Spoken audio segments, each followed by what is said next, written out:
वो सूक्तियों में बात करते थे। वो कहते थे कि दिन के उजेरे में न करो कोई ऐसा काम, दिन के उजेरे में न करो कोई ऐसा काम, नींद जो न आए तुम्हें रात के अंधेरे में।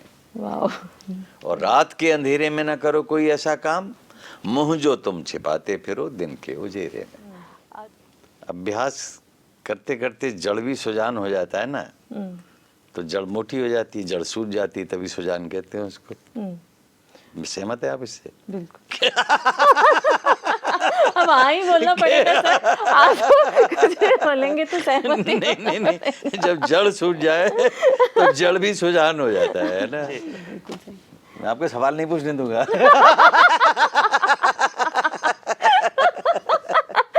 मैं तो अलल टप मारता रहूंगा।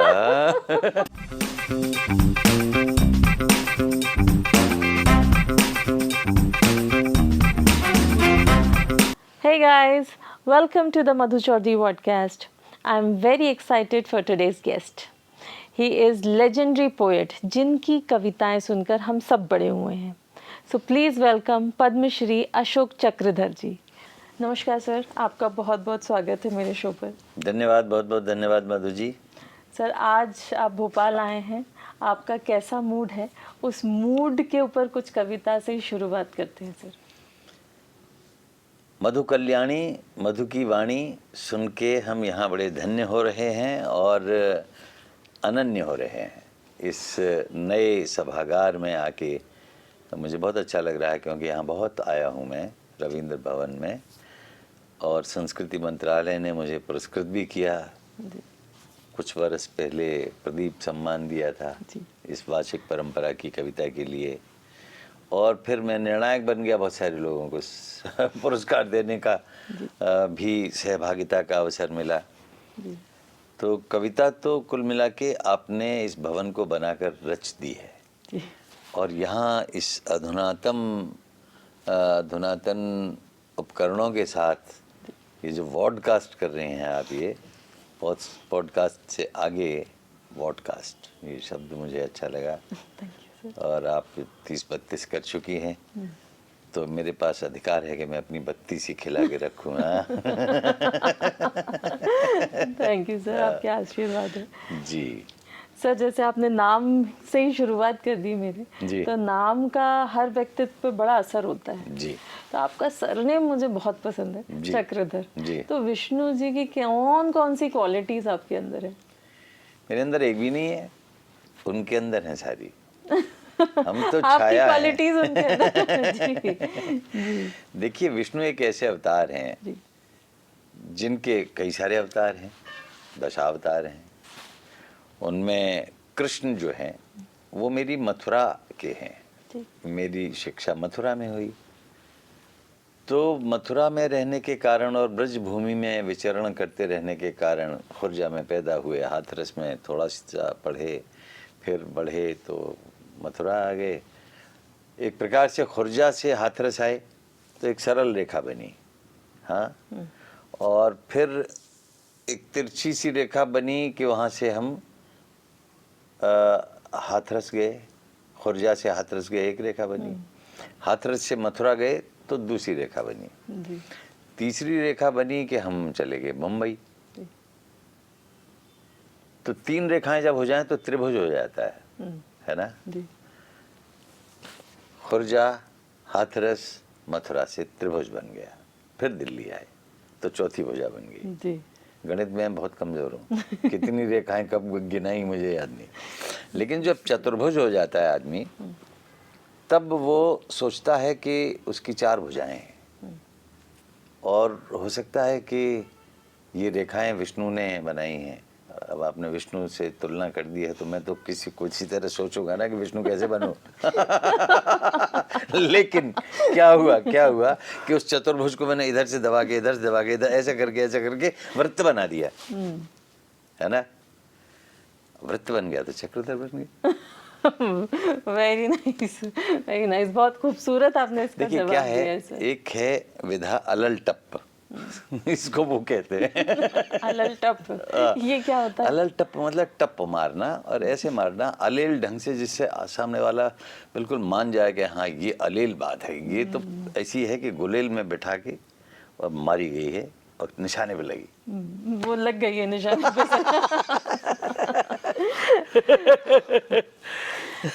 सर आप इतने वर्सटाइल आर्टिस्ट हैं, वो तो मैं नहीं गिनाऊंगी, नहीं मैं थक जाऊंगी।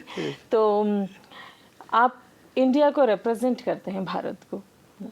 तो हम हाल ही में आज़ादी का अमृत महोत्सव मना रहे थे।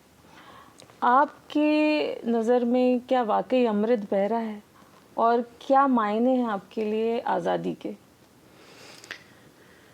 मेरे लिए आज़ादी वो है जो मेरे भारत के हर व्यक्ति की आज़ादी है।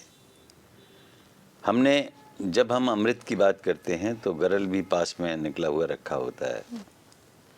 तो गरल को सरल करके अमृत में रूपांतरित करना इन अमृत वर्षों में बहुत काम हुआ है, और संस्कृति के क्षेत्र में तो काफ़ी हुआ है। मैं स्वयं एक संस्था से जुड़ा हुआ हूँ, उसका अध्यक्ष भी था। मैंने ऐसे पदों से इस्तीफे दे दिए हैं जहाँ कोई आर्थिक मसला होता है। पैटर्न हूँ, संरक्षक हूँ तो स्वतंत्र हूँ, आज़ाद हूँ। आपने कहा ना आज़ाद, आज़ादी का मतलब ये है कि आप अपने सुख और दूसरों के दुख दूर करने वाले सुख के बीच में एक पुल बनाएं। अपने सुख तो आपने लिए हैं, आपने बना लिए, संजो लिए, समेट लिए, लेकिन कहीं अगर दुख है तो वहाँ जाएं, दुख की मात्रा कम करें। मात्रा के मामले में मेरे पिताजी ने एक बात कही थी कि दुख की मात्रा बढ़ा दो तो वो दुख हो जाता है। छोटी की मात्रा थी, मात्रा बढ़ गई तो दुख से दुख हो गया। लेकिन सुख की मात्रा बढ़ाओगे तो तुम सुख से सुख हो जाओगे। तो सुख की मात्रा दुख ले आती है। इतना भी सुख न हो कि वो दुख में रूपांतरित हो जाए। तो सुख और दुख की जो धूप छाया है, इसमें मात्रा पर ध्यान देना बड़ा जरूरी है कि कहीं मेरा सुख उसका दुख न बढ़ा दे। और अगर मेरे पास अतिरिक्त सुख है तो मैं उस दुख को सुख में बदलने के लिए कुछ ऐसा उपाय करूं जो मेरे कवि होने को सार्थक करे। क्योंकि लोग कवि से बहुत उम्मीद रखते हैं। बिल्कुल सही बात है सर। कवि क्या है, कवि कौन है? अब इस सोशल मीडिया में तो हर कोई कवि है। हर दिन कितनी पोस्ट आती हैं, आप देखती होंगी। और निज कवित्व के ही लागननी को अपना कवित्व तो सबसे बढ़िया लगता है। अब उसमें कविता के जो मानक हैं, देखिए कंटेंट है, एक फॉर्म है। कंटेंट तो हर किसी के पास है क्योंकि उसके पास धड़कता हुआ दिल है, सोचने वाला दिमाग है। दिल और दिमाग की जंग चलती रहती है या दोस्ती चलती रहती है। अकेला दिमाग कुछ नहीं है, अकेला दिल भी कुछ नहीं है। लोग इन दिनों दिल की बातें बहुत कर रहे हैं सोशल मीडिया पे, और कवि को सोचते हैं कि वो तो दिल की ही बात करे, दिमाग की बात न करे। क्योंकि दिमाग कोई गलत सोचता है ऐसा मान लिया जाता है। अब दिमाग का काम हम एआई को देने वाले हैं, आर्टिफिशियल इंटेलिजेंस। सारा दिमाग का काम तू कर भाई। हमने बहुत कर लिए, बहुत कंप्यूटर बना लिए। इतने कंप्यूटर बन गए कि उन कंप्यूटरों ने तय किया कि अब इंसान से क्या बात करनी है, हम ही अपना कंप्यूटर बना लेते हैं। तो जो कंप्यूटर्स के द्वारा बनाए हुए कंप्यूटर हैं, वो मधु जी वो आर्टिफिशियल इंटेलिजेंस का काम करते हैं। और संकट उस दिन आ सकता है जब मनुष्य के सामने वो कंप्यूटर जनित कंप्यूटर हमारे सामने खड़े होकर मनुष्य का मुकाबला करने के लिए आएंगे, या उसके दास बन जाएंगे, सेवक बन जाएंगे, उसके इशारे पे काम करेंगे, और जैसा वो कंप्यूटरों से हम कराएंगे वैसा वो ला के देंगे। तो ये हम ऐसे संक्रमण काल में जी रहे हैं जिसमें प्रकाश वर्षों की गति से प्रगति हो रही है। मेरे भारत में इस अमृत काल में जितनी प्रगति हुई है, G20 के दौरान हम कल्पना नहीं कर सकते थे कि इतने सारे देश हमारे प्रति इतने सौहार्द के साथ मिलेंगे। तो क्या ताकत है हमारे पास? वो ताकत है हमारी मिट्टी की, माटी की, और वो ताकत है हमारे शहीदों की। शहीदों को नमन करें, 100 बार करें, 1000 बार करें, कम है। और अपनी माटी की जितनी वंदना करें, जिसने कि हमें जैसे जड़ किसी वृक्ष या पौधे को लेके ऊपर आती है, वैसे ही हमारी मिट्टी ने हमारी जड़ें भी बनकर हमें छायादार वृक्ष बनाया है। तो दूसरे देशों में पौधे क्या करते हैं, अपनी अपनी छाया रख लेते हैं, और हमारा जो बरगद है उसके हाथ इतने लंबे हैं कि एक अर्जेंटीना जा रहा है, तो एक यूएस जा रहा है, तो एक यूएस जा रहा है, यूके जा रहा है। तो हमारा बरगद बहुत फैल गया। समझे? मैं आपको सवाल नहीं पूछने दूंगा। मैं तो अलल टप मारता रहूंगा। नहीं, मैं भी टप मारती हूँ, पर वो क्या है, आपसे थोड़ा सा डर लग रहा है। तो सर, जैसे अभी आपने जिक्र किया कि सोशल मीडिया में सब कोई कवि है, हर कोई कवि बन रहा है, लेकिन कुछ कुछ कविताएं जैसे हम जो बचपन से सुने आज भी अमर है। तो किसी कविता को अमर बनाने के लिए उसमें क्या गुण होता है जो वो अमर हो जाती है? कविता क्या है, इसको परिभाषित करते हुए 2500 साल बीत गए, बल्कि और भी पुराने समय से 5000 साल समझिए। कमलेश्वर जी से किसी ने उनकी उम्र पूछी कि आपकी उम्र कितनी है, तो वो बोले 5075 साल, यानी 75 साल के वो थे, उसमें 5000 और जोड़ लिया, यानी 5000 का सांस्कृतिक अनुभव, 5000 की हमारी संस्कृति भी हमारी उम्र में शामिल है, तो उसके अनुभव हमारे साथ शामिल हैं। और मनुष्य तब संपूर्ण मनुष्य बना जब वो कवि बना। तो कविता कितनी पुरानी है? हजारों साल पुरानी है। तभी कहा गया कि कवयति सर्वम जानाति सर्वम वर्णयति इति कवि। कवि सब कुछ जानता है और सब कुछ का वर्णन कर सकता है। कविर दृष्टा कविर सृष्टा, कवि सृष्टि करता है और दृष्टा है, वो देख सकता है, समय के पार भी देख सकता है, समय के पीछे भी देख सकता है। तो इतिहास रचता है वो कवि। तो सर, कविता एक आर्ट है कि साइंस है? दोनों है। इट कैन बी लर्न्ड एक स्तर तक। देखिए, कविता में कुछ चीजें होती हैं, जैसे है प्रतिभा। प्रतिभा को तराशा जा सकता है, मांझा जा सकता है, प्रतिभा को इंजेक्ट नहीं किया जा सकता। आप प्रतिभाशाली हैं, ये आपके पर्यावरण से और आपकी कुछ क्षमताओं से। अब वो क्षमताएं क्या हैं? पहली क्षमता है कल्पनाशीलता। और कल्पनाशीलता कब आएगी? कल्पना कोई ऐसा तो है नहीं कि आपको, अगर आपने पेड़ कभी जीवन में देखा ही ना हो तो पेड़ की कल्पना कर लें। तो सच्चाइयों से आती है, उन सच्चाइयों की फैंटेसी बनाती है। उनको कल्पना में जाते हुए, आपने तो इतना सा पेड़ देखा था, आपने कल्पना में उसको कल्पतरु कर दिया, आकाशगामी तरु कर दिया। तो आपके अनुभवों से निकली हुई एक कोई चीज है जो कौंध के साथ आती है। जैसे समझिए, आप तालाब में कंकड़ी मारे, एक वृत्त उठा, फिर दूसरा उठा, फिर तीसरा उठा, और तालाब के उस पर, ये झील की नगरी है, आप मार के देखिए, रोजाना प्रयोग कर सकती हैं कि एक झील का एक वृत्त का दूसरा वृत्त काटेगा, फिर और वहां तक चले जाएगा। तो सर, इसका मतलब कि हमारे स्टीरियोटाइप्स और प्री कंसीव्ड नोशंस हमारी कविताएं फ्रेम करते हैं। एग्जैक्टली। आपके पास जो अनुभव हैं, आपके पास जो आनुवंशिकी है, आपके पास जो आसपास के समाज द्वारा दी गई चीज़ें हैं। तो जो आज त्रिभुज की बात कर रहे थे ना हम, तो त्रिभुज भी होता है, देखिए क्या, कि एक चेतना की भुजा है, और एक भुजा ऐसे जो है, ये इसके इधर दुनिया है, एक भुजा जो इधर है, इसके इधर आपका मन है। तो आप क्या करते हैं कि इधर बाहर की दुनिया से लेते हैं और यहाँ आपकी अंदर की दुनिया में जाता है। फिर जो आपकी चेतना की तीसरी आधार भुजा है, ये फिल्टर करती है उन सारे अनुभवों को, और वो अनुभव जब आपके अनुभवों से टकरा के एक नया दिशाबोध देते हैं चेतना का, तब आपके अंदर एक सकारात्मकता आती है और आपके उद्देश्य बनते हैं कि हम क्यों बाहर से देखे हुए को अंदर लेने के बाद में, जैसे आउटपुट इनपुट होता है ना कंप्यूटर में भी, इधर से आपने यूएसबी केबल लगाई, उधर से आपने एचडीएमआई केबल लगा दी, तो इधर से जो आई उसको प्रोसेस किया, अब वो इतनी ज़्यादा संपदा हो गई कंप्यूटर में आपके में कि वो यूएसबी से नहीं जा सकती, एचडीएमआई चाहिए ही चाहिए। अब उसको 3 पोर्ट चाहिए, यूएसबी छोटा पड़ गया। तो ये जो अंदर प्रक्रिया हुई, रासायनिक हुई, भौतिक हुई, सामाजिक हुई, मानसिक हुई, मनोविश्लेषणात्मक हुई, या सौंदर्य शास्त्री हुई, यानी जब सौंदर्य का जब पल आया तब कविता प्रस्फुटित होने लगती है। समाज, मन और सौंदर्य।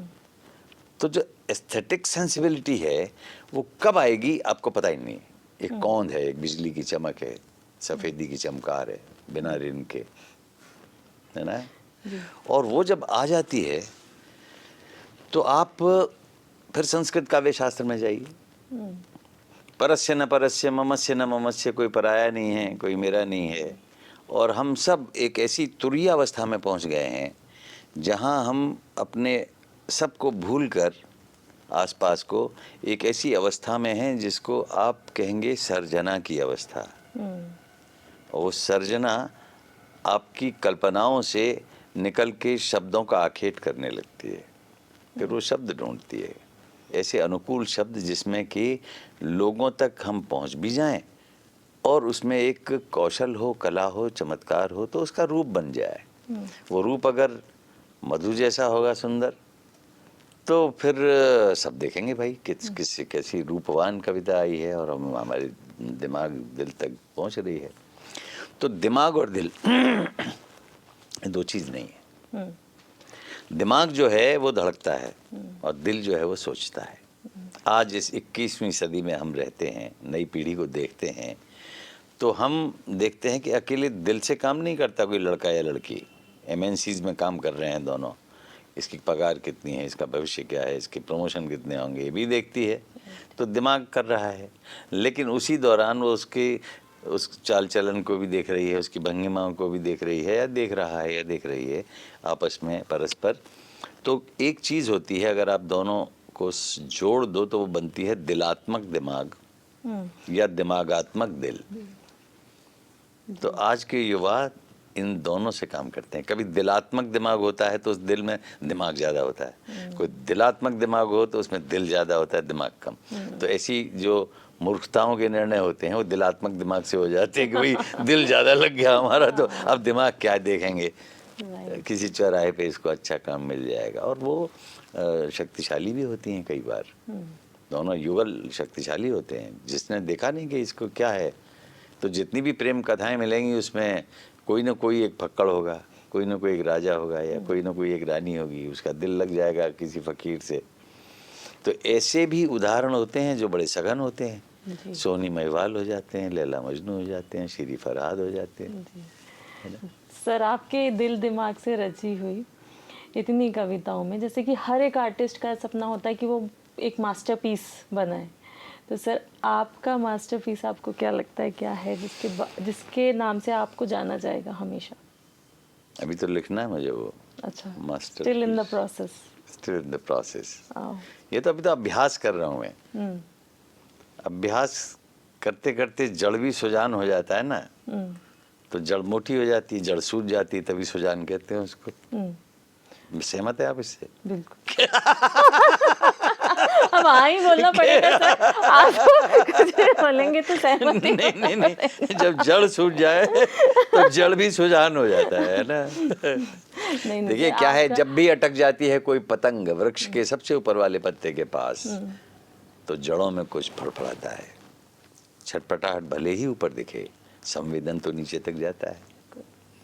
तो हम वो संवेदना ऊपर के संघर्षों से, ऊपर की छटपटाहट से अंदर लेते हैं। और फिर कविता के बारे में देखिए, हर युग में अलग अलग तरह की परिभाषाएं दी जाती रही, और पहली और शाश्वत परिभाषा आज भी मानी जाती है वो है कि शब्दार्थौ सहितौ काव्यम। शब्द अर्थ जब सहित हो जाते हैं तब साहित्य बन जाते हैं, है ना। फिर बात है रमणीय अर्थ प्रतिपादक शब्द काव्यम। रमणीय अर्थ का प्रतिपादन करने वाले शब्द ही काव्य हैं। रसात्मकम वाक्यम काव्यम। जिस वाक्य में रस हो वो काव्य है। तो रस क्या है? अब चलो भरत मुनि के पास, फिर भामा, दंडी, रुद्र, उद्भट सब मिल जाएंगे मम्मट के साथ और झटपट कहेंगे कि भाई तुम क्या बोलते हो, तुम क्या बोलते हो। कोई बोलेगा रीतिरात्मा काव्यस्य, कोई कहेगा ध्वनि, कोई कहेगा अलंकार, कोई कहेगा वक्रोक्ति। तो उस सब में भटकने के बाद में कविता क्या है भाई, अब तो आखिर बता ही दो तुम कि हमें भटकाओ मत। तो हर व्यक्ति के अपने अनुभव होते हैं। कोई समझता है कि हम उसमें जब तक अलंकार नहीं होंगे, ऐसे ऐसा कह दिया लोगों ने, पुराने लोग थे, उनको कहना नहीं चाहिए था ऐसा। अलंकार रहिता विधवैव सरस्वती। अलंकारों के विहीन सरस्वती विधवा के समान है। अब ये कहना ही हमें बड़ा अजीब लग रहा है। जो देवी हमने अपने मन मस्तिष्क में बनाई है, वो उसके वैधव्य के कपड़े हम नहीं देख सकते। वो सदा सुहागन है, सदा सुंदरी है। वो उसने हमें शब्द दिए हैं, वाणी दी है, वाणी की विधात्री है। तो उस ऊपर से अलंकार लगाओगे तुम। क्या कहा? अलंकार रहिता। अगर अलंकार न हो तो सरस्वती विधवा है। सरस्वती कैसे भी विधवा नहीं हो सकती। तो गलत उपमा होती हैं। तो यहाँ आप क्या करते हैं कि अपने पांडित्य को ऊपर रख लेते हैं और सहजता को गायब कर देते हैं। फिर लोग आएंगे कि भाई क्या कहें, कैसे कहें, क्या बताएं।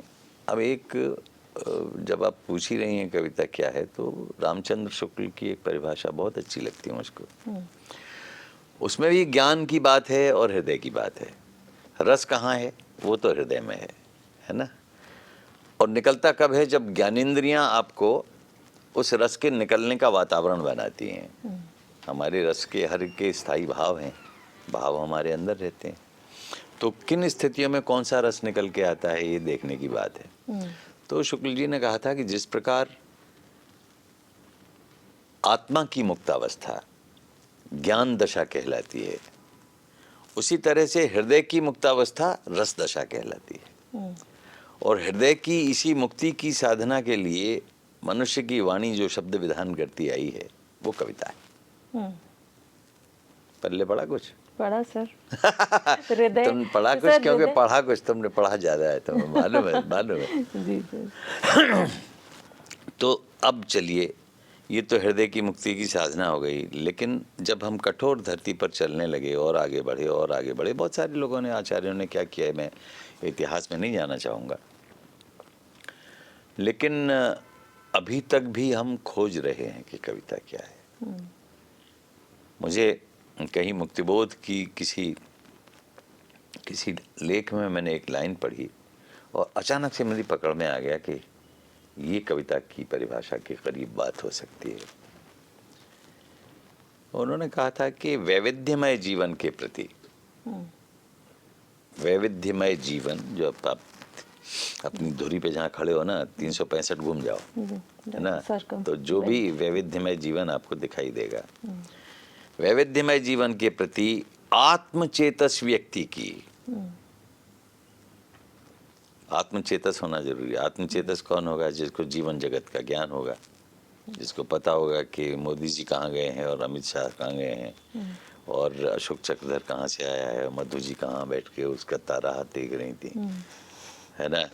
और मैं भी सोच रहा था कि मधु जी राह देख रही हैं, इतनी सीढ़ी चढ़ के आया। सब चीज़ें जो हमारी विविध यथार्थ हैं। तो वैविध्यमय जीवन के प्रति किसकी? आत्मचेतस व्यक्ति की, जो अंदर से सब चीज़ें जानता हो, आंखें खुली रखता हो, ज्ञानेंद्रियां खुली रखता हो। आंखें जो 80% ज्ञान अर्जित करती हैं, कान जो 10% करते हैं, श्रवण के बाद स्पर्श है, रसना है, नासिका है। तो इन सब से जितना हमने प्राप्त किया वैविध्यमय जीवन से, सुन के, देख के, सूंघ के, चख के, स्पर्श करके, उससे हमने अपना एक व्यक्तित्व बना लिया। वैविध्यमय जीवन के प्रति हम आत्मचेतस हैं, तो कुछ करेंगे ना, तो कुछ प्रतिक्रियाएं देंगे। तो कविता क्या है? एक प्रतिक्रिया है, संवेदनात्मक है, लेकिन ज्ञानात्मक चीजों की संवेदनात्मक प्रतिक्रिया है। फिर किसी व्यक्ति को कैसे समझ में आएगा कि वो स्वयं आत्मचेतस है कि नहीं? क्योंकि कभी अगले को रियलाइज नहीं होगा कि वो कंसाइंस उसमें नहीं है। ये बात आपने बहुत मार्के की कही है कि हम स्वयं को इतने कंडीशनड कर लेते हैं इधर उधर के विचारों से कि रूढ़ हो जाते हैं, और वो रूढ़ता ही रूढ़िवाद की जनक होती है। उस रूढ़ी को तोड़कर हम आगे की सीढ़ी नहीं पकड़ते हैं। अरे रूढ़ी को छोड़ो, सूढ़ी पे आ जाओ। सूढ़ी मतलब सीढ़ी पे आओ, आगे बढ़ो, आगे देखो। अगर आप आगे देखना बंद कर देंगे तो अंधकार आएगा, और अंधकार है। अंधकार कब दूर होता है? अंधकार से तो कहा जाता है तमसो मां ज्योतिर्गमय, अंधकार छोड़ के तमस की ओर जाओ। तो पता कब लगेगा कि अंधकार आया और हमें जाना है उजाले की तरफ? अब तो अंधकार के ही वासी हो। मधु, आपको बताऊं मैं मैंने एक कुल गीत लिखा था जी। एक विश्वविद्यालय का। जी। तो उनका जो लोगो था उस पर लिखा हुआ था ज्योतिर्वृणीत तमसो विजानन। मैंने सोचा जैसे तमसो मां ज्योतिर्गमय, ऐसे ही होगा कि ज्योति जो है तमस को उसने हटा दिया।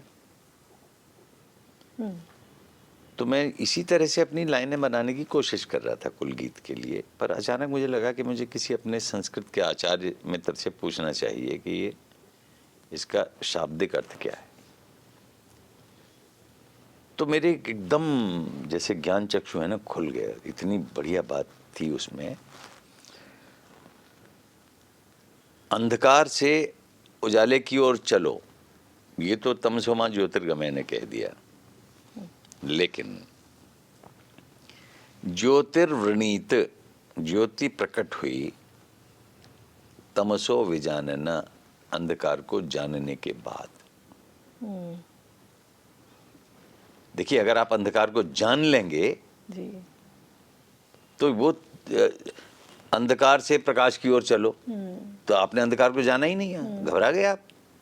ये उससे आगे का वेद का ही ये वाक्य है, और ये कहीं ज्यादा प्रगतिशील है। जी बिल्कुल। ज्योतिर्वृणीत, ज्योति आई जाएगी, वो उसको उस तरफ तुम्हें नहीं जाना है, वो तुम्हारे पास आने वाली है अगर तुम अंधकार को जान लो। तो सवाल ये है कि अंधकार को जानो। अंधकार कहाँ है? अंदर तुम्हारे, बाहर समाज में। तो जैसे जैसे तुम जानते जाओगे उजाला तुम्हारे पास आता जाएगा, और एक दिन तुम प्रज्ञा चक्षु हो जाओगे, एक दिन तुम दिव्य हो जाओगे। एकदम जब तुम उजाले के मध्य खड़ा महसूस करोगे, जबकि दूसरों के लिए अंधेरा है वो।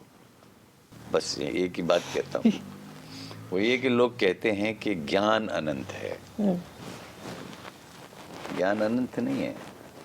ज्ञान तो गूगल ने, चैट जीपीटी ने ला दिया है भाई।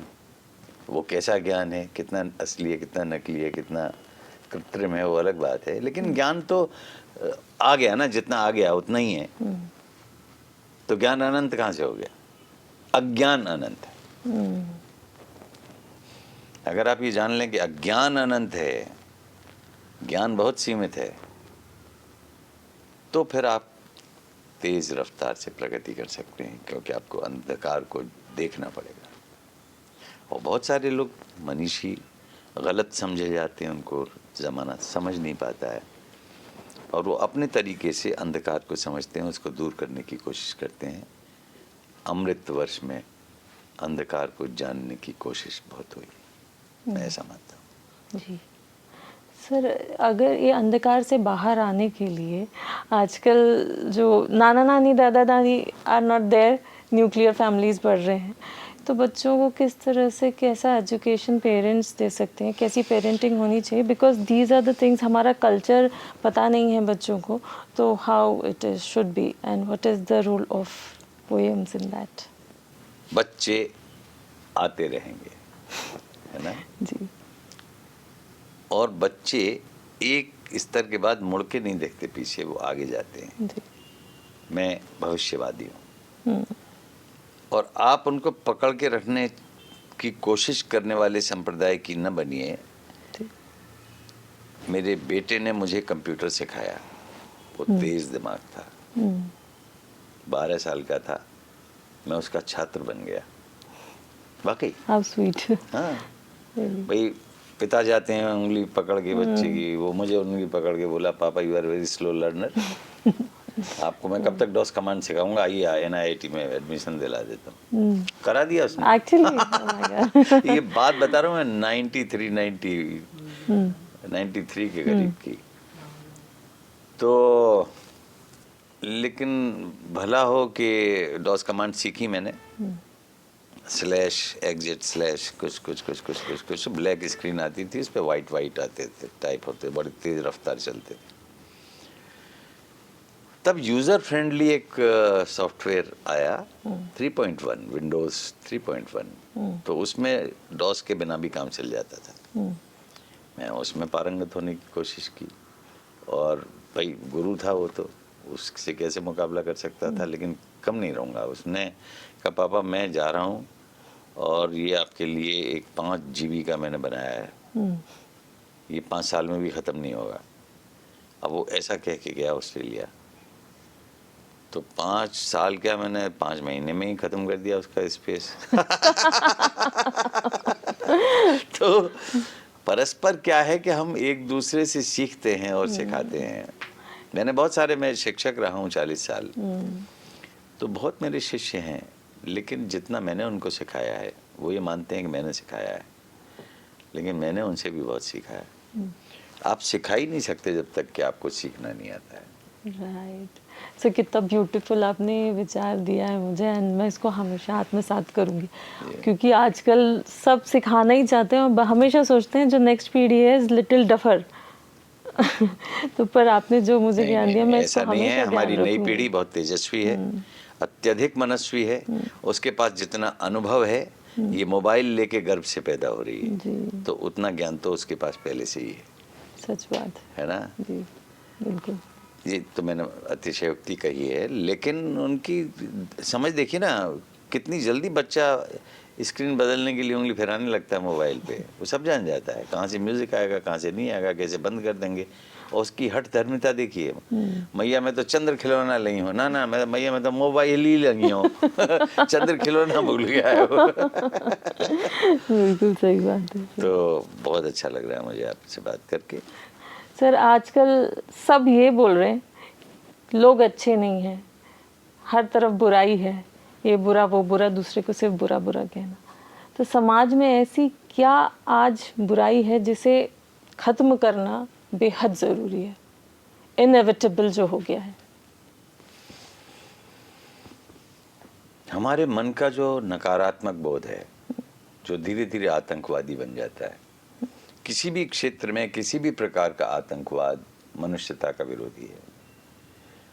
उसको या तो हनन करिए, या उसका दमन करिए, या उसका चयन करके उसको चैन देने का एक पाठ्यक्रम बनाइए कि तू सुधर जा, तू जो कर रहा है अच्छी बात नहीं है। मेरा एक शेर है कि तू गर दरिंदा है तो ये मसान तेरा है। क्या करेगा दरिंदा, इस मसान को बढ़ाएगा। तू अगर दरिंदा है तो ये मसान तेरा है, अगर परिंदा है तो आसमान तेरा है। वाह वाह, वेरी ब्यूटीफुल सर। तो हमें बुराइयों के पुलंदे को अच्छाइयों के गुलदस्ते में बदलना है, और हम बदल सकते हैं जी, अगर हम खुद को बदल सकते हैं। Very nice sir. सर जाते जाते आपके फादर की एक फेवरेट पोयम बोल दीजिए। अपने फादर की जी। वो सूक्तियों में बात करते थे। वो कहते थे कि दिन के उजेरे में न करो कोई ऐसा काम, दिन के उजेरे में न करो कोई ऐसा काम, नींद जो न आए तुम्हें रात के अंधेरे में। वाह। और रात के अंधेरे में न करो कोई ऐसा काम, मुंह जो तुम छिपाते फिरो दिन के उजेरे में। अद्भुत अद्भुत। अद्भुत, ये तो पूरा जिंदगी का सार हो गया sir. Thank you sir, thank you for coming to my show, thank you so much sir.